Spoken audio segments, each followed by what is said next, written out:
I arrived at the campsite late in the afternoon, carrying only a small backpack with the essentials.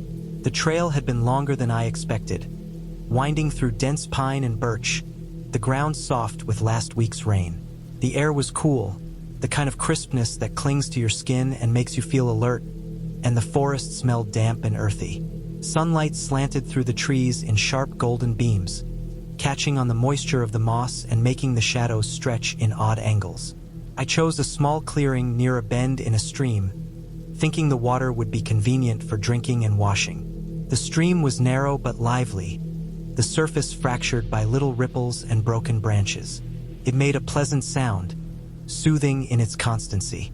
Setting up the tent took longer than I expected. The ground was uneven, with hidden roots and small rocks that made hammering in stakes a test of patience. By the time I finished, the sun had almost disappeared, leaving a dim amber glow on the treetops. I stacked some firewood I had collected along the trail, dry pieces I hoped would catch quickly. My stomach was tight, a mix of hunger and the unease that comes when you're alone in a place where you've never been. I lit the fire, and it flared to life, cracking and popping. The warmth felt immediate, but the shadows it threw were long and jittering, dancing across the trees and rocks like they had their own intent. As the light faded, I noticed the forest seemed quieter than usual. The wind barely moved the branches, and the usual chatter of birds and rustle of small mammals was absent. Occasionally, a leaf fell from a tree with a dry whisper, but there was no other sound. It was the kind of silence that makes you notice the smallest things. The scrape of a branch against bark, the distant drop of water into the stream, the slow rhythm of your own breathing. I tried to keep busy, unpacking supplies and preparing a simple dinner of canned beans warmed over the fire. Even cooking became a focused exercise, the flame reflecting off my utensils in a way that drew my attention more than it should have. Everything seemed sharper, more detailed, because there was nothing else to distract me. After eating, I sat back, wrapped in my jacket, listening to the fire. The shadows had thickened and shifted in ways I didn't fully trust. I had the idea to walk to the stream to refill my water bottle. A short trip, but as I approached the bank, I noticed something odd. Across the water, on the opposite edge of the clearing, were footprints. They were large, and they weren't there when I first set up. The ground was soft, and the impression of boots was clear in the mud. My pulse quickened. There was no one else around, at least none that I had seen. I crouched to examine them more closely, noting the tread pattern. They weren't mine. The prints followed a line along the edge of the stream, parallel to my camp. They didn't seem to come from the trail, and they didn't lead back out. They just ended, pressed into the damp earth and vanished. I went back to my tent, the fire's glow less comforting now. Every snap of wood sounded exaggerated. The forest felt like it had shifted subtly in my absence. I double-checked my backpack, my gear, even the tent flaps. I had left nothing outside that could explain the prints, and yet someone had been there. I told myself it was likely another camper or a hiker, someone who had taken a shortcut through the forest, but the lack of any other signs, the smell, the sound, even distant light, made that explanation hollow. The shadows seemed thicker now, pooling under the trees and pressing against the edges of my vision. I tried to read by flashlight, but the light didn't feel steady. Every flicker made me catch a movement, something in the corner of my eye, but each time there was nothing. I decided to stay close to the fire, keeping it alive as long as I could. I stacked more wood, but the sound of hammering and chopping only seemed louder, harsher, as if the forest itself resented the intrusion. I finally crawled into my sleeping bag, the fabric brushing against my skin, listening to the fire crack and the soft murmur of the stream. I tried to calm myself, reasoning that everything was ordinary, natural, a combination of nerves and isolation. Sleep arrived fitfully, shallow, broken by the sensation that someone, or something, was watching. I would open my eyes to see nothing but the dark canopy outside my tent, the wind still absent, the forest still too quiet. Hours passed. At some point, the fire went out, leaving only faint embers. I could hear more clearly then, the soft crunch of leaves underfoot, slow and deliberate. I didn't move, hardly breathed, The sound circled my tent, slow and methodical. Not fast enough to be an animal fleeing, not erratic enough to be random. It was deliberate, human, I realized with sinking certainty. My instincts told me to stay still, to make no sudden movements. I unzipped the tent just enough to peer out, but the shadows obscured everything. Nothing visible, and yet I knew someone had been there, walking close, inspecting. The footprints remained, unchanged, but now there was a new pattern in the leaves. Faint scratches, shallow grooves that didn't match any boot tread. It was as if someone had dragged a stick along the ground, slowly tracing the outline of my camp.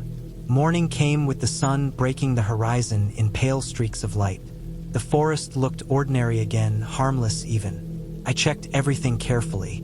Nothing was missing, nothing damaged, except the prints and marks, which were now easier to trace in the firming ground. I left the clearing quickly, my pack heavier with tension than with supplies, retracing my steps along the trail I had hiked the day before. The forest opened gradually to the parking area. No one was there. No vehicles, no other campers. I told myself it was someone local, maybe a hunter or an early hiker, who had walked past and left the traces. But the pattern of the marks, the attention to detail, the pacing, the circling, didn't fit any normal presence. I had the eerie impression that whoever had been there had been inspecting me as much as the camp, measuring, observing. There was nothing overtly threatening, no confrontation, but the awareness that someone had been that close, unseen, left a mark on me that persisted long after I returned home. I reported the sighting to the ranger station. They noted the area, suggested it could have been hunters or trespassers, but had no record of complaints. There were no cameras in the remote clearing, nothing else to verify the incident. I never returned to that site. Months later, walking in a different park, I still noticed how quickly silence could feel oppressive, how shadows could seem to move with intention. I realized that the horror wasn't in being attacked, but in the deliberate observation, the awareness that someone could be there without your knowledge, tracing your presence and leaving no trace beyond the subtle disturbances in the earth. That, I understood, was enough to make the forest feel profoundly unsafe, even when it was empty. The story ended there, with the evidence of the prints, the scratches, and the certainty that I had not been alone. Everything else was ordinary. Everything else was normal. The danger had never shown itself directly, but it existed in the quiet, in the unseen eyes, and in the way the world can feel ordinary while someone else knows exactly where you are. We arrived in the Smoky Mountains in the late afternoon, the sun low behind the ridges, casting long shadows through the dense forests. The air was thick with humidity, the smell of wet leaves and pine needles mixing with the faint tang of smoke from distant campfires. I was there with a group of friends for a bachelor party, a way to escape the city, hike, and spend a few nights under the stars. None of us were experts, but we knew enough to get by, and the mountains had always drawn us with their quiet expanses and rugged beauty. We hiked in, following a narrow trail that twisted along the slopes and through thick stands of oak and hemlock. The path was uneven, roots and rocks jutting out of the soil, and the sounds of the forest were constant. The whisper of leaves in the wind, the distant crash of water over rocks, and the occasional call of a bird. It was humid and sticky, and we were glad to finally stumble upon a small clearing. It wasn't a planned campsite. In fact, it was completely unexpected. The clearing held signs of previous occupation. Old tents, collapsed and faded, sagged against the ground. Rusted cookware lay scattered near a fire pit that had long since cooled. The wood was blackened and cracked, moss growing across the edges, and the circle of stones was disrupted, some fallen into the dirt. At first, we laughed about it, joking that whoever had camped here had given up halfway through their trip. The place felt abandoned, a leftover from some forgotten weekend, and we quickly decided to set up nearby, careful not to disturb the old gear. The sun dipped lower, and we pitched our tents in a line near the edge of the clearing. I remember the smell of wet earth, the damp air clinging to my shirt as I hammered stakes into the soil. The forest was quiet except for the creek that ran nearby, a small, steady trickle of water over rounded rocks. We built our fire, careful to gather dry branches without taking from the surrounding trees. Smoke curled into the sky, blending with the haze of late afternoon, and the forest around us seemed to settle into stillness. As night fell, the shadows lengthened and the forest's sounds shifted. Crickets and frogs became more active, the wind moving through the trees in irregular bursts. That was when the first knock started. At first, it was subtle. A sharp rap on a nearby tree, spaced unevenly, like a branch snapping under some weight. We paused, listening, trying to reason it out. The knocking continued, closer now, echoing through the clearing. Along with it came faint whispers, just on the edge of hearing, unintelligible but distinct. They weren't constant, appearing in pauses, almost teasing in timing. The effect on the group was immediate. The joke stopped. Each of us grew quieter, more aware of the darkness beyond the firelight. I could feel the tension coiling in my chest, every snap of a twig or rustle of leaves making me turn my head. One friend swore he saw a figure moving between the trees. It was hard to make out in the flickering firelight, but he described it as a shadow with elongated limbs, bending and stretching unnaturally as it slipped between trunks. I couldn't see it myself, but the fear in his stance made it impossible to ignore. We tried to convince ourselves of ordinary explanations. Maybe it was a deer, maybe another hiker, maybe the shapes and shadows created by the fire were tricking our minds. But the noises persisted, irregular and unnerving. A knock here, a rustle there, the whispering in pauses when the wind changed. My imagination raced, conjuring possibilities, yet there was no evidence beyond what we felt and saw in fragments. Every time I turned my head, I expected to see someone, or something, standing at the tree line, watching, waiting. The night stretched on slowly. None of us slept in our tents. We stayed around the fire, reluctant to move, reluctant to let ourselves feel entirely safe. I remember gripping the handle of my flashlight, keeping it close, flicking it briefly toward the trees to make sure nothing approached. Each flash revealed only darkness beyond the perimeter, yet the impression of movement lingered. Even with the warmth of the fire and the presence of friends, the forest felt alive in a way that was deliberate, watching, responsive to our presence. By the time the first light of dawn broke over the ridges, we were exhausted. The fire had burned down to embers, and the forest had returned to its daytime calm. The rustle of leaves in the breeze, the soft trickle of the creek, the distant song of birds. The shadow from the night was gone. The knocks and whispers had ceased. The forest had reverted to itself, normal and still. We packed in silence, each of us methodical, careful not to leave anything behind. The abandoned campsite we had joked about the day before now seemed heavy with meaning. A place that had its own history and its own way of asserting presence, even without anyone there. Walking back down the trail, the events of the night played over in my mind. There were reasonable explanations. Animals, other hikers, wind moving through the forest in strange ways. The elongated shadow could have been the shape of a tree twisted in the firelight, or a deer stepping between trunks.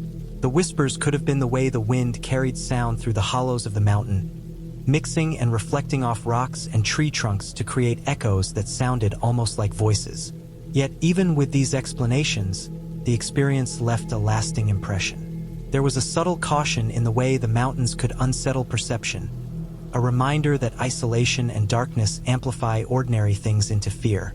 The hike back to the parking area was quiet. None of us spoke much. The forest was welcoming in daylight, the air warm and heavy with summer, yet the weight of the previous night lingered.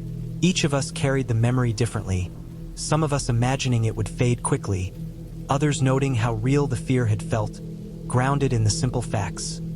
Knocks on trees, whispers in the dark, shadows moving in the corners of vision. The smoke from our small fire had dissipated. The clearing returned to being just another patch of forest among thousands in the Smokies. Yet the story of the night remained sharp in my mind. Later, I realized that the forest, abandoned campsite, and strange nighttime sounds had combined to create a vivid lesson in awareness and humility. The mountains were not dangerous in a physical sense, but they had a way of making people feel vulnerable, of turning expectation into apprehension. It taught me to respect the quiet, to prepare, and to recognize that isolation could magnify the smallest things into real, immediate fear. The bachelor party trip had been memorable in ways we hadn't anticipated, not because of celebration or adventure alone, but because the forest reminded us that human perception is fragile, that being alone or isolated among thousands of trees can turn ordinary occurrences into something intensely disorienting and frightening. We left the clearing behind, the sun fully up, the forest resuming its normal rhythm. The abandoned campsite remained there, untouched, a silent witness to all that had happened. It was a clear lesson, simple and grounded.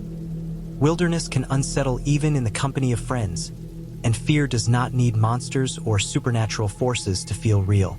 It only needs isolation, darkness, and the mind's readiness to fill in gaps. I carried that memory with me long after the mountains were behind me, a reminder of how subtly and effectively nature can impose itself on perception, and of how thoroughly a night in the forest can teach caution, respect, and awareness. We arrived at the site in the late afternoon, when the sun hung low and the edges of the forest cast long shadows across the old logging road. The road itself hadn't been used in years, the asphalt cracked and overgrown with weeds and saplings, and the surrounding forest smelled damp and earthy, like it had been waiting untouched for decades. My friend had suggested we camp somewhere off the beaten path, away from established campgrounds. He wanted quiet, and I wanted the same, so we drove slowly along the side tracks, tires crunching over fallen branches, until we found a small clearing where the forest opened up just enough to pitch a tent. The clearing was uneven, the ground soft with pine needles and decomposing leaves, but it was far enough from the main road that we would be alone. We set up our tent near the edge of the clearing, where a line of pines created a natural windbreak. I stacked firewood in a neat pile, careful to choose dry logs and branches, and my friend gathered smaller twigs for kindling. The forest was silent except for the occasional call of a distant bird and the soft rustle of leaves in the breeze. By the time the fire caught, the sunlight had retreated, leaving a gray, fading light that made everything look sharper, more defined against the darkening forest. Shadows stretched long between the trees, and the air grew cooler, the faint smell of moss and wet soil rising in the evening chill. We ate quickly, nothing elaborate, just sandwiches and some jerky, while the fire crackled and spit tiny embers into the night air. As darkness settled fully, the forest took on a different rhythm. Every sound seemed magnified. The sharp crack of a branch under the weight of an unseen animal, the whisper of leaves moving along a breeze we couldn't feel. I watched the firelight flicker across the trees, noticing how the shadows shifted and moved, creating shapes that the brain wanted to interpret but couldn't. My friend stared across the clearing toward the old logging road, his posture tense, shoulders hunched in a way that made me realize he was watching something I couldn't see. We fell asleep eventually, lying on our sleeping pads in the tent, but sleep was thin and patchy. I woke in the middle of the night to the faintest sound of metal scraping against something hard. At first, I thought it was part of the tent poles or a branch brushing against our tarp, but it didn't match any rhythm I knew. The noise was deliberate, slow, like chains being dragged along gravel or stone. My heart kicked up in my chest, sudden and uneven, and I held my breath, trying to hear more clearly. The sound came again, a long, dragging scrape that moved in fits across the ground. I turned toward my friend, who was sitting upright in his sleeping bag, wide-eyed and frozen. He pointed with a shaky hand toward the edge of the clearing.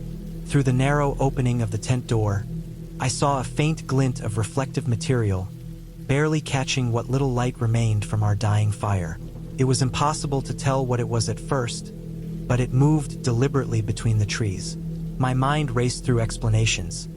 A lost hiker, someone clearing brush, maybe even an old piece of logging equipment left behind. But none of them fit the way the figure moved. Slow, careful, almost aware of our presence. We didn't speak, because any sound felt dangerous. My friend's eyes never left the shape, and I realized that it wore what looked like an old reflective safety vest. It was the kind you would see on road crews or forestry workers, the faded yellow catching the firelight in fleeting flashes. The figure moved in uneven, irregular steps, and every so often, the faint, metallic scrape would punctuate its motion. The noise came from chains wrapped loosely around its ankles, or possibly equipment it carried, but the timing made it clear it was deliberate. I felt my stomach tighten. We both knew that staying in that clearing meant making ourselves known to whoever or whatever was out there. Every instinct screamed at me to pack up and leave, but the forest was thick and dark, the trees closing in around us, making the thought of moving in the dark terrifying. Even a flashlight would only reveal our position and draw attention. By the time the figure disappeared behind the far edge of the clearing, I was shaking. My friend nodded once toward the tent. We began packing in silence, methodical but fast. Sleeping bags rolled, tent disassembled, packs tightened and zipped. The fire was smothered with dirt, leaving only a faint smell of smoke hanging in the cold air. Every movement felt exaggerated, amplified by the tension in the night. I could hear my own breathing, uneven and shallow, and the soft scrape of my boots against the damp ground as we moved toward the truck parked several hundred feet away, hidden behind a copse of trees. We didn't take the old logging road. The thought of it felt wrong. Instead, we skirted the edge of the forest, keeping as much cover as possible, moving slowly through low saplings and fallen branches. The headlights of the truck were useless until we were right next to it, and even then we hesitated before climbing in. Every shadow seemed alive, every rustle of leaves a potential threat. The world felt smaller, confined by the forest around us, but the road ahead was the only real escape. Once inside the truck, we sat for a long moment, engine off, listening. There was nothing, no scraping, no movement, only the distant sigh of the wind and the faint sound of the forest breathing. Slowly, I started the engine, and the low hum of the truck felt like the first measure of safety. We drove away, sticking to smaller tracks and side roads, avoiding the logging road entirely. The reflective vest never appeared again, but the image stayed with me. A human presence, methodical, precise, unidentifiable in purpose or intention, and yet close enough to make us feel utterly exposed. By the time we reached a paved highway, the tension began to release, but it didn't vanish entirely. The night had left a mark, a reminder that some places, though quiet and seemingly harmless, carry an unspoken presence. Even in the daylight, the clearing seemed normal, innocuous, just another patch of forest, but I couldn't forget the weight of the shadows, the glint of the reflective vest, the scrape of chains moving deliberately across the ground. We stopped at a diner on the edge of town to shake off the lingering unease, ordering coffee and breakfast while we tried to reconstruct the night logically. We told ourselves explanations. A lost worker from an old logging company, someone illegally hunting or scavenging, maybe a prankster. None of it fit perfectly, and both of us knew it. It wasn't the what that haunted me, but the why. The deliberate pacing, the careful observation, the chains dragging in the quiet forest. I never went back to that clearing. I've driven past the general area since, sticking strictly to main roads, but I avoid sidetracks entirely. That night stayed with me because it reminded me how quickly isolation can magnify every sound, every movement, every shadow. The forest wasn't threatening on its own, but the presence within it made every step and every breath feel uncertain. Even months later, I could hear the scrape of metal in my mind, feel the cold prickle of being watched, and know that some encounters in the wilderness don't need monsters to feel real. The clarity of leaving, of putting distance between ourselves and that place, was the only comfort. The forest reclaimed the clearing, and the road remained cracked and overgrown. But the memory of what moved there in the dark stayed precise, undeniable, and perfectly real. It was the kind of night that reminds you the wilderness is vast, silent, and patient, and that sometimes the things you glimpse between the trees are human enough to be terrifying. We never spoke of it again aloud, but both of us remember exactly where we were, exactly what we saw, and exactly how we left. The logging road still exists, the clearing still exists, but I don't. We escaped it. That night ended because we made a choice, a deliberate, silent choice to respect the unknown and leave. And sometimes that's all survival in the wilderness demands. The forest never chased us. It didn't need to. had been planning my solo trip to the Ozark Mountains for months. The city had been suffocating. Every day a blur of traffic and fluorescent lights, and I needed to escape. I wanted to hike a trail I had always wanted to explore. A 3-day loop through rolling hills, dense woods, and rocky creeks. I imagined quiet nights with nothing but the sound of the wind in the trees and the occasional splash of water. I pictured myself alone, but not lonely, and I carried that vision with me as I drove out of Little Rock and into the shadows of the mountains. I arrived at the trailhead just as the afternoon sun was starting to lean toward the horizon, casting long, sharp shadows across the gravel. The air smelled of damp earth and fallen leaves, and the wind carried a faint chill that hinted at October's approach. I hoisted my pack and started up the trail, feeling a mix of excitement and relief with every step away from the noise of the city. The first day passed without incident. The trail was gentle at first, winding through oak and hickory forests, and the quiet was a balm. By the time I reached the creek where I planned to camp, the sun was low, the forest painted in gold and orange. I chose a flat spot near the water, clear enough to set up my tent but still surrounded by trees. The creek babbled quietly, and the air smelled faintly of wet leaves and moss. I set up the tent, laid out my sleeping pad, and built a small fire. The solitude felt complete, almost sacred. I ate a simple dinner of dehydrated pasta, washed it down with water from the creek that I filtered myself, and settled in to watch the fire burn down. That night, I heard the first sound that didn't belong. At first, I thought it was a deer, heavy footsteps crunching the dry leaves beyond the creek. But they didn't have the rhythm or spacing of a deer, and they were too deliberate. I froze, straining to hear over the roar of my own heartbeat. The footsteps stopped and started again, closer now, moving slowly among the trees. I told myself it had to be another hiker, maybe camped further up the trail, but the area was supposed to be quiet, barely traveled. My stomach tightened as I lay awake, flashlight on my chest, listening to the occasional snap of a twig. I didn't sleep well. The next morning, I noticed something off. Some of the trail markers I had placed on trees to keep track of my route were gone. At first, I thought I had removed them myself by accident, but I remembered every knot and branch. Someone had been here. I packed up quickly, trying to brush off the anxiety.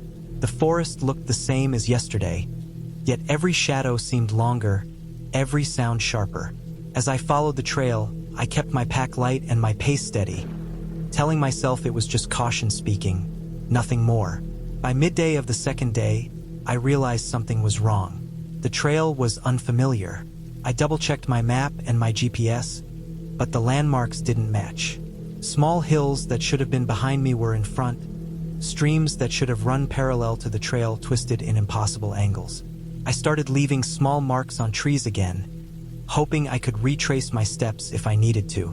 My heart beat faster, and my steps became more deliberate. I was still calm on the surface, but a low, persistent unease settled into my bones. Night came quickly, and I had to set up camp again before it got completely dark. The creek I found wasn't the one I had intended, but it offered a flat patch of earth and some dead wood for a fire. I ate in silence, every rustle of leaves, every distant bird call, every snapping branch on high alert. Then I heard it again, the footsteps, heavy and deliberate, circling my camp. I didn't leave my tent, didn't make a sound. I listened as the noises moved closer, stopped, then retreated, always just beyond the glow of my firelight. My mind ran through every possibility. Another hiker, a hunter, someone else entirely. But the thought of confrontation tightened my chest.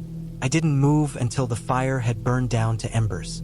The third day was a blur of anxiety and exhaustion. I tried to follow my map, but nothing aligned. Every creek and ridge seemed slightly wrong. My trail markers from the first day were gone, replaced by the natural clutter of the forest, and every tree looked the same in the shifting light. Hunger gnawed at me, but I rationed what little food I had left. I began to realize that I wasn't just lost.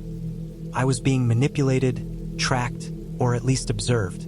The thought of someone else moving through the same woods, knowing where I had been, was worse than anything physical. I tried to think rationally, to retrace my steps and find the trailhead, but the forest swallowed all sense of direction. That night, I barely slept. I heard movement around my campsite repeatedly, just beyond the fire's glow. A shadow darted between trees, indistinct, but deliberate.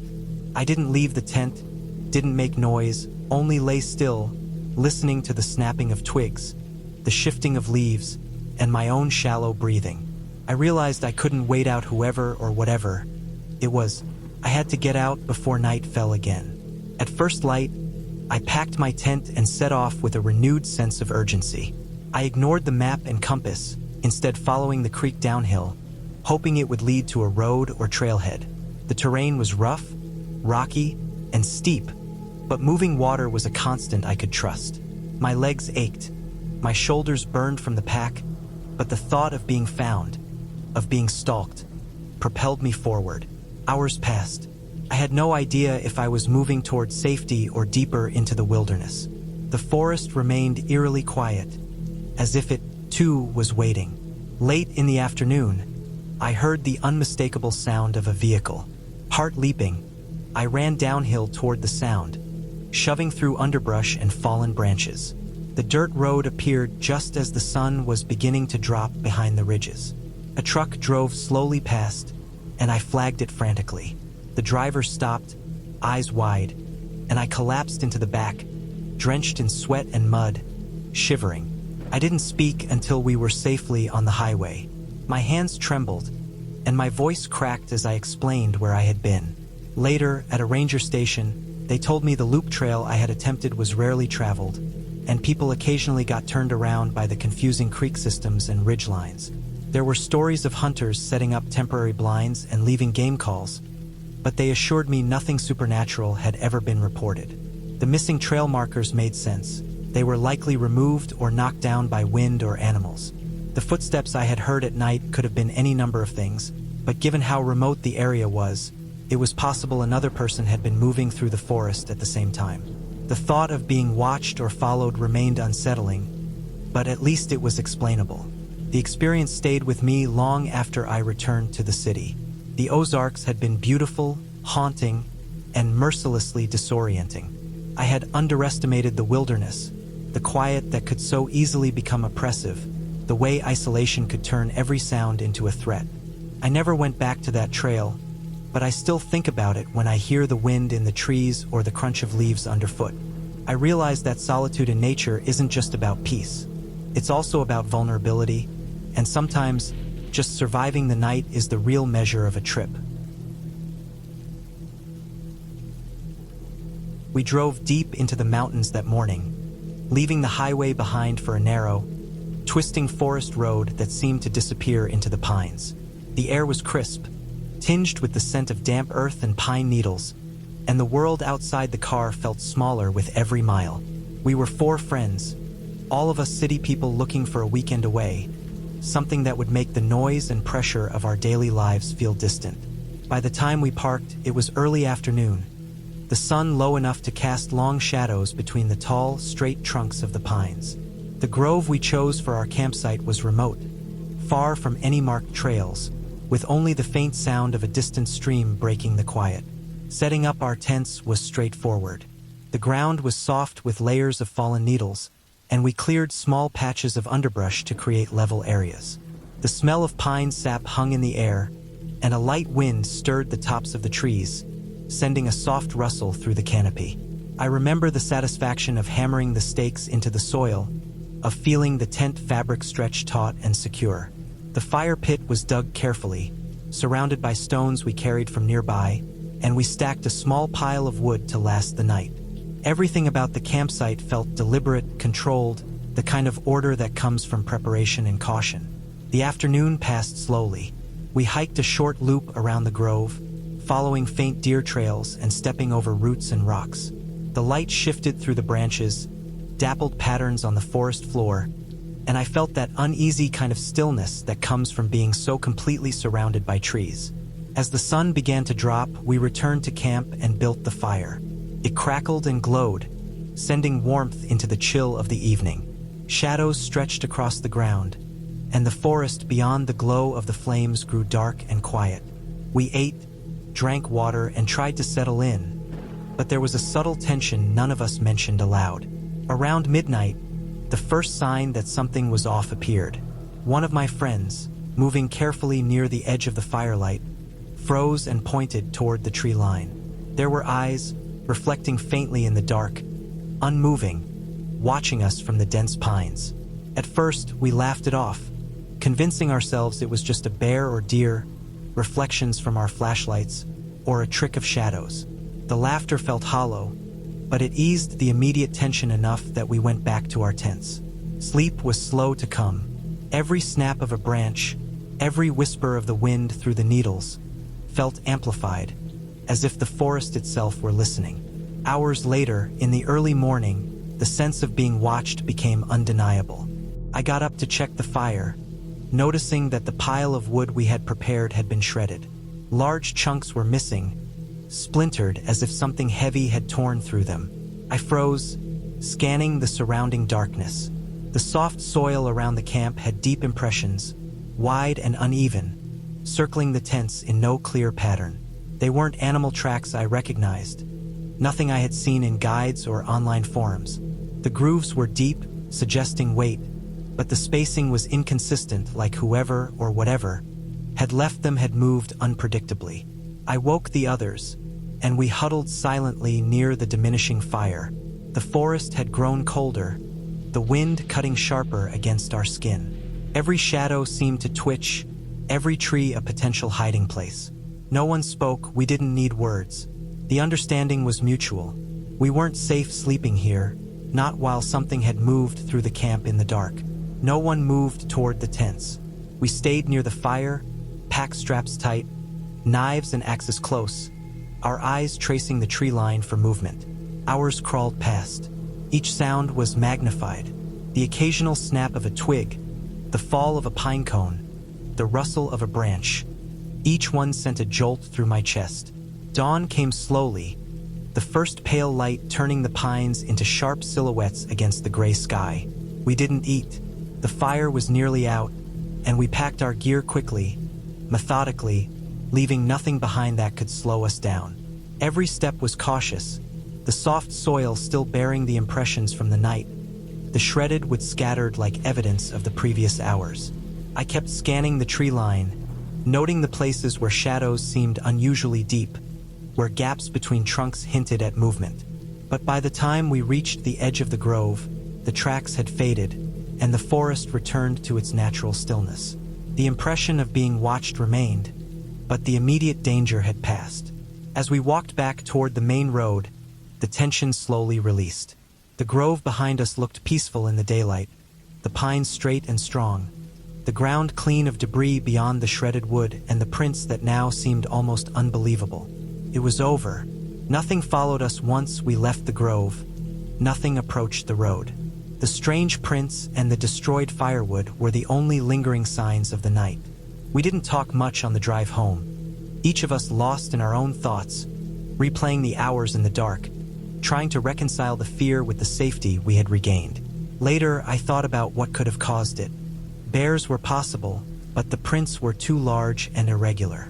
Other hikers or hunters could have been nearby, but the area was rarely visited, and we would have noticed signs of tents or movement. The most plausible explanation was another person, moving carefully in the dark, curious, perhaps even testing our presence. It was enough to unsettle me, enough to make me hesitant about any future trips into remote areas alone or with friends. The experience left a lasting impression. The forest was beautiful and quiet, but it was also unpredictable, capable of making the familiar feel alien. It taught me to respect the isolation of the wilderness, to prepare for uncertainty, and to pay attention to every sound, every shift of shadow.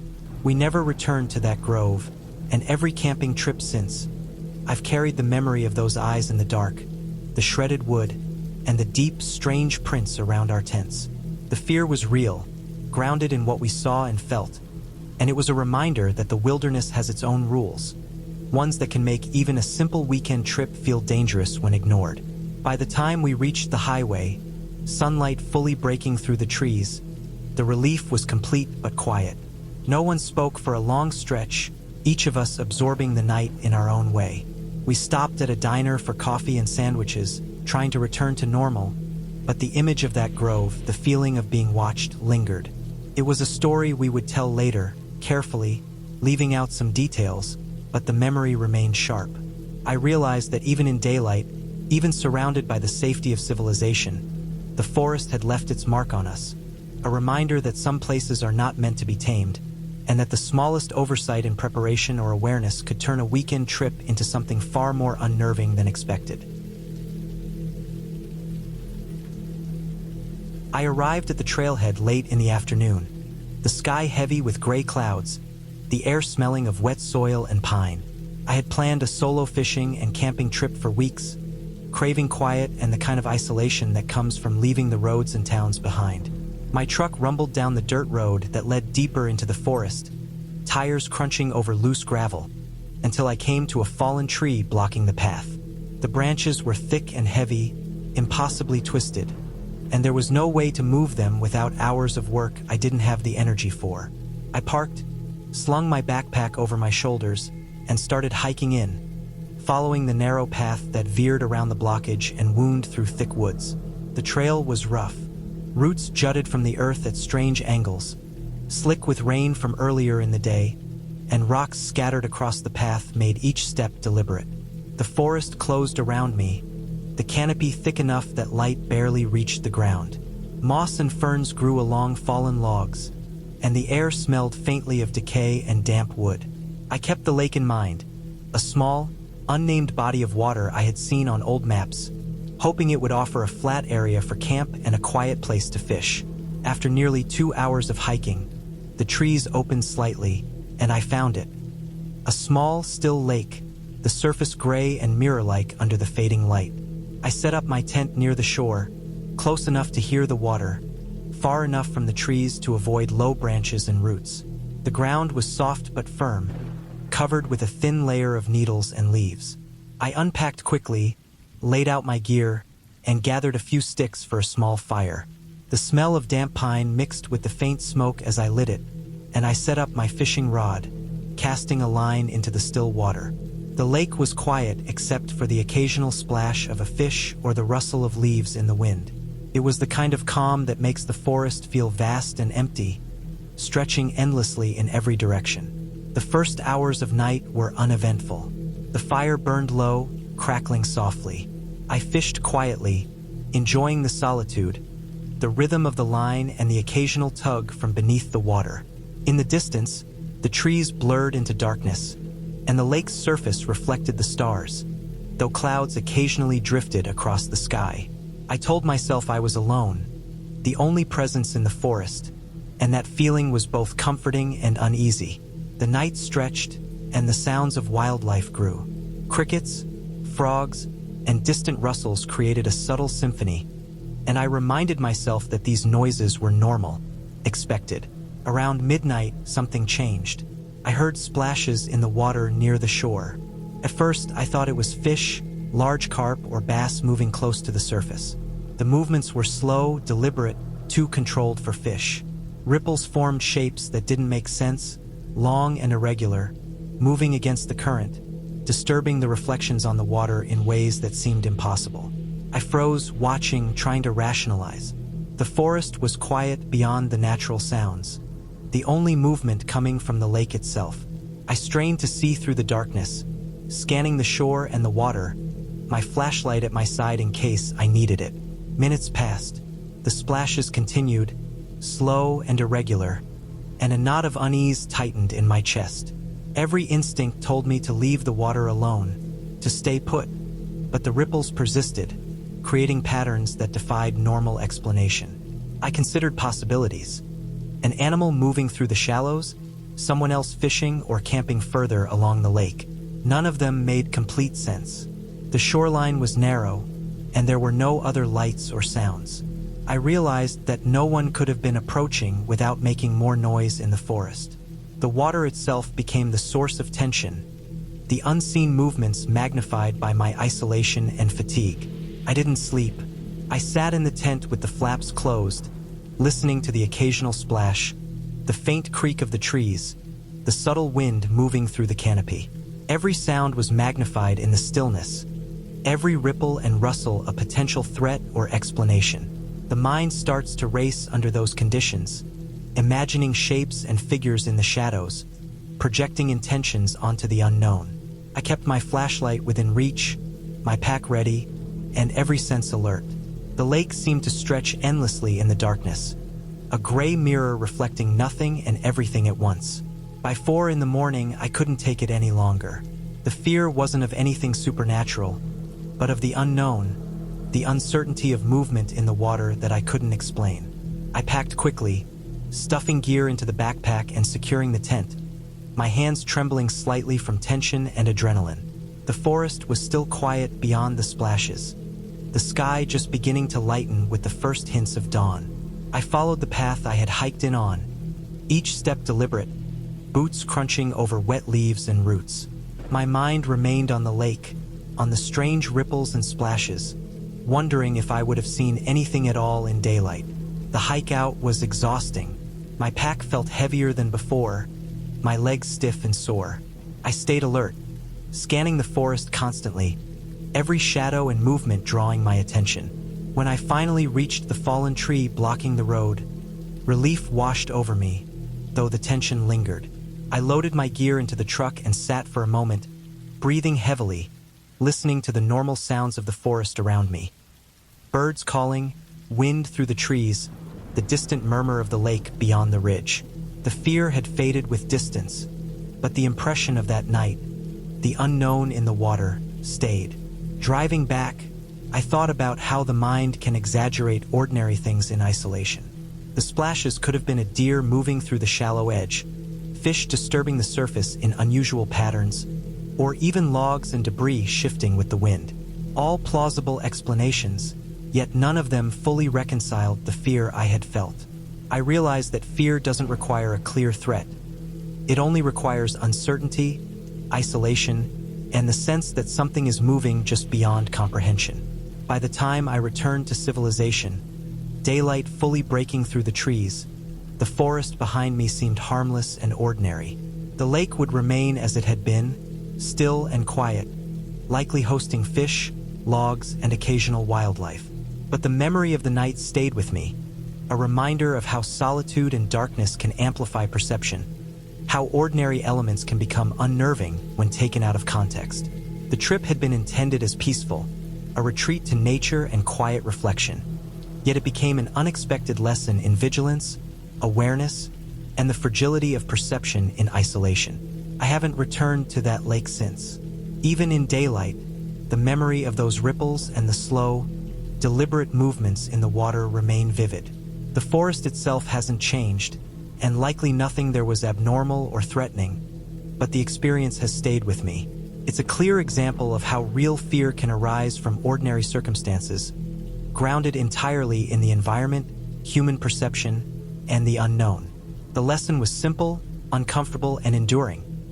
Isolation and uncertainty are enough to make a peaceful place feel dangerous, and sometimes survival isn't about escaping a threat, but managing the mind's response to what cannot be fully understood. I drove north into the backcountry of Minnesota in early December, the last traces of sunlight glinting off the snow-covered pines. The roads narrowed, then vanished into ice and packed snow, and my truck's tires crunched over the white crust as I followed the frozen lake's edge. I had planned this solo winter camping trip for months, testing survival gear and mental endurance in sub-zero conditions. I wanted isolation, the kind of quiet that comes from being surrounded entirely by forest and frozen water, a place where human noise doesn't reach. The sky was pale gray, the low winter sun hanging faintly on the horizon, and the air smelled sharp, clean, and cold, biting at exposed skin. I chose a spot at the lake's edge, where the ice met a small clearing dotted with pines. The ground was frozen, hard beneath a thin layer of fresh snow, and the lake itself was a solid sheet of white, broken occasionally by dark cracks in the ice. I unloaded my gear quickly, setting up the tent with stakes that barely held in the frozen soil. Snow sifted into the fabric as I worked, soft and powdery on top, and the wind cut across the clearing, carrying a low, almost constant whistle through the pines. I built a small stove fire outside, enough to melt water and warm a cup of coffee, but small enough to avoid excessive smoke in the still air. The forest felt vast, unbroken, and entirely silent aside from the wind and the occasional creak of ice on the lake. The first night was cold, as expected. I slept lightly, layered in down and wool, the tent walls rattling in the wind. Around midnight, I heard the first howl. It wasn't like a wolf's call, sharp and high-pitched. This sound was lower, guttural, rolling through the valley in waves that shook the ice on the lake and made the tent fabric tremble.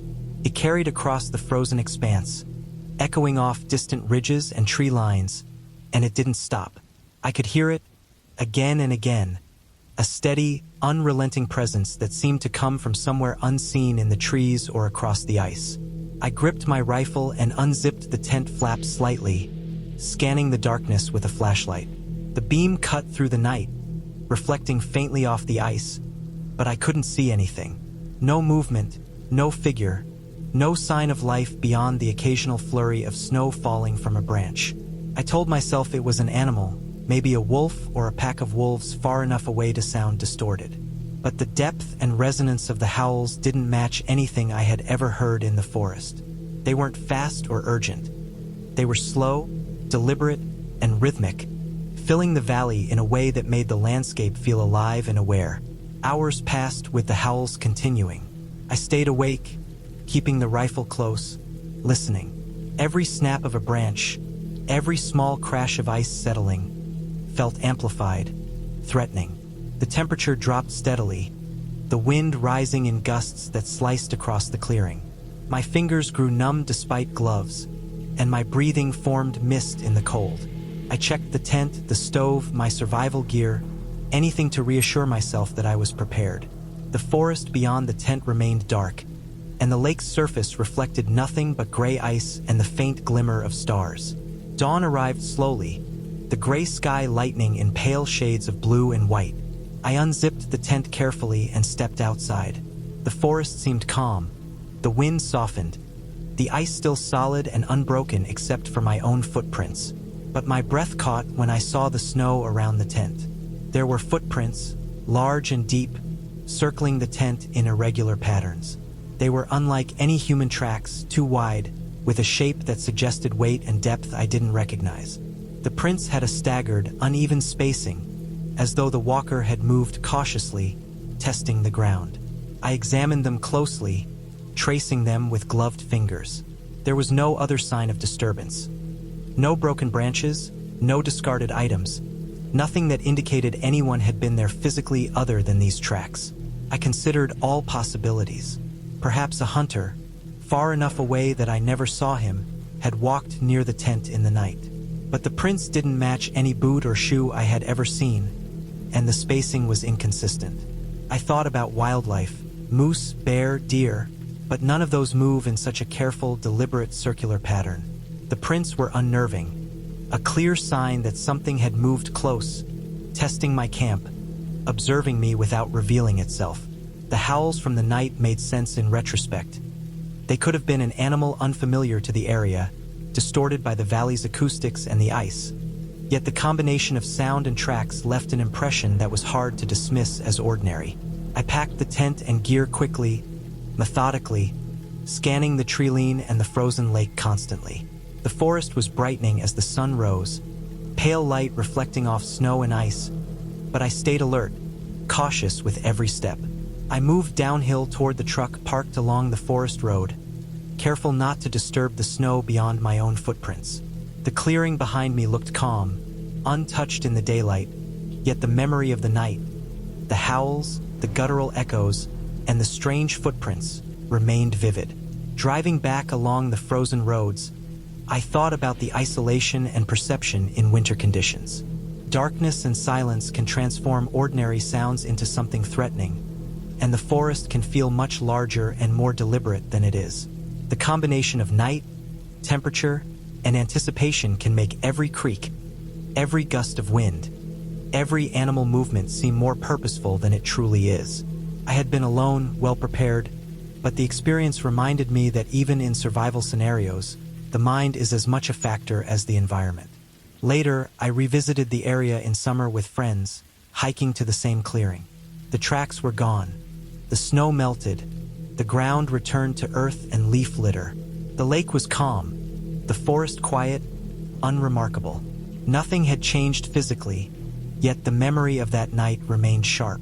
The experience stayed with me as a reminder that nature can be intimidating in subtle ways, that sound, isolation, and perception create fear as much as danger, and that preparedness is mental as well as physical. I realized that the prints in the snow and the howls were likely ordinary phenomena, distorted by the environment and my own alertness, but their effect had been entirely real. The lesson was clear. The forest in winter can feel alive, observant, and purposeful, even when everything is explainable, and that awareness is part of what it means to survive alone. I left the clearing behind, returning to civilization with the sun fully up, roads now visible and navigable. The lake lay frozen and silent behind me, the trees unthreatening in daylight, yet the experience stayed.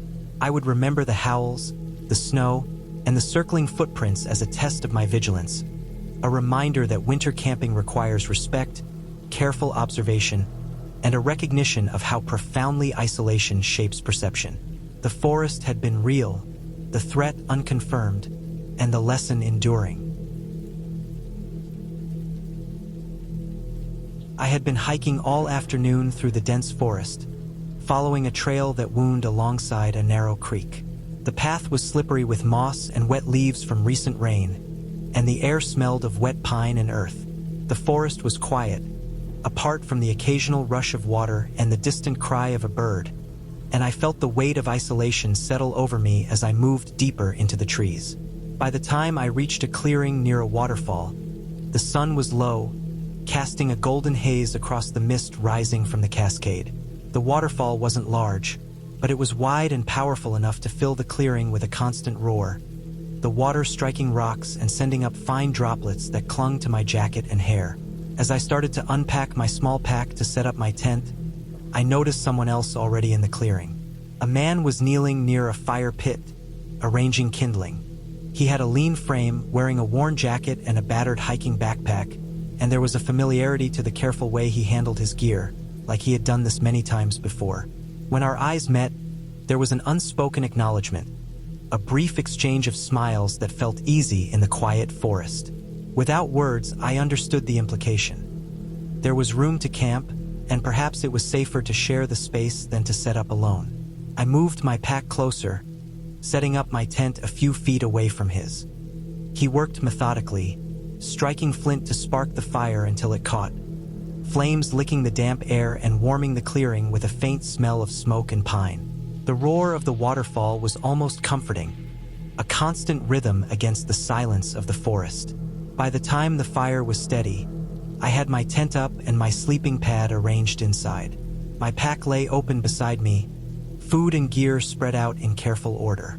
Night came quickly, faster than I expected. The temperature dropped, and the mist from the waterfall settled thick in the clearing, clinging to clothing and skin, making the air damp and cold. The man I had shared the site with settled near the fire, moving with quiet efficiency as he prepared a small meal in a pan. The glow of the fire reflected off the droplets in the air, painting the clearing in shifting shadows. I tried to ignore the underlying tension that always comes with camping alone, focusing on the rhythm of the waterfall and the fire, the smell of wet earth, and the way my body felt heavier with exhaustion. I fell into a fitful sleep, the sounds of water and the fire providing a faint comfort. But hours later, I woke, cold and disoriented. The fire had gone out, leaving only faint smoldering embers that gave off a thin trail of smoke. The man was gone. At first, I thought he might be nearby, perhaps fetching water from the creek or moving around the clearing. I blinked in the darkness, my eyes adjusting to the faint light of the moon filtered through the mist, scanning the area. His backpack was still where he had left it, upright and untouched, a dark silhouette against the faint glow of embers. I moved slowly, careful not to make a sound, stepping over damp leaves and moss as I searched the perimeter. The ground around the clearing was soft from recent rain, and I looked for footprints, hoping to see signs of where he had gone. There were none. Not near the creek, not along the narrow trail that led back into the forest, nowhere at all. It was as though he had disappeared into the air. My heart started to pound, and I felt the familiar tightness of panic settling in my chest. I thought about the possibilities, each one worse than the last. A sudden fall into the waterfall, an accident in the trees, someone else approaching and taking him. The forest suddenly felt enormous, its shadows deep and oppressive, each rustle of leaves or snap of a branch amplified into a potential threat. I stayed near the fire pit, trying to coax a small flame from the remaining embers. My fingers were numb and stiff, and the dampness from the mist had soaked my gloves and jacket. I fed small twigs into the fire as it sputtered and caught, the warm glow providing some comfort, though it barely cut through the cold that had settled deep in my bones. I moved the man's backpack closer, unsure why, and inspected the contents from a safe distance. Everything was exactly as it had been. A tent, sleeping bag, some food, a first aid kit. Nothing was disturbed. The normalcy of it made the absence of the man all the more incomprehensible. Hours passed slowly. I stayed awake, shivering, moving closer to the faint heat of the fire, glancing toward the darkness of the forest. Every shadow seemed alive, every shape exaggerated by the faint moonlight. I tried to focus on rational thoughts, reminding myself that accidents happen, people wander off, that the forest hides tracks and disguises movement. But rationality did little to ease the feeling of exposure, the vulnerability of being alone in the cold, wet night with a waterfall roaring beside me, masking any sound that might signal danger or provide warning. By the first light of dawn, I was exhausted and freezing. The mist had thinned, and the sun cast a weak, gray light across the clearing. The forest looked different in daylight, softer and less threatening, but the sense of unease lingered. The backpack was still there, still untouched. The fire had burned down to ashes overnight. I traced the ground carefully, hoping to see tracks in the soft mud, but there was nothing. No sign of where he had gone. The trail back into the forest was narrow and tangled, the undergrowth thick, making the idea of wandering off unseen plausible. But still, it felt impossible that no trace remained. I packed my own gear slowly, moving deliberately, aware of every sound.